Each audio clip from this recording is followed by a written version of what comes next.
কেতিয়াবা ফ্ৰেণ্ডে বহুত বেছি সহায় কৰে, মানে ডিচিশ্যনটো লওঁতে সহায় কৰে। আমি আমাৰ ডিচিশ্যনটো কেতিয়াও দি দিব নালাগে, কিন্তু we should help them in coming to a conclusion. কেতিয়াও আপুনি এইটো কৈ দিব নালাগে যে তই ব্ৰেকআপ কৰ, তই আই লাভ ইউ ৰিপ্লাই দি দে। ন', আমি তেওঁলোকক গাইড কৰিব পাৰোঁ যে এইটো কথা তেতিয়াহ'লে ভাল, যদি এইটো কথা তেতিয়াহ'লে বেয়া। বাকী decision is yours. Never ever give your decision to someone. Maybe you can guide them, আপুনি গাইড কৰক, বাট নিজৰ ডিচিশ্যনটো তেওঁলোকৰ ওপৰত থপি নিদিব, কাৰণ আপুনি যিটো ভাবে সেইটো তেওঁ নাভাবে। সেই চিটুৱেশ্যনটোত আপুনি নাই, কাৰণ আপোনাৰ ফ্ৰেণ্ডজনীয়ে যিমান তেওঁক ভাল পায় বা ভাল পাই পেলাইছে বা ভাল পাব ধৰিছে, আপুনিতো নেপায়। গতিকে আপুনি সদায় নিগেটিভটোৱে ল'ব বা বেয়া ছাইডটোৱে চাব।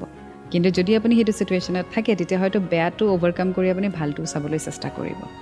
চ' সেইকাৰণে নিজৰ ডিচিশ্যনটো কাৰো ওপৰত দি নিদিব, বাট help them or maybe suggest them what they can do, but never give them your decision.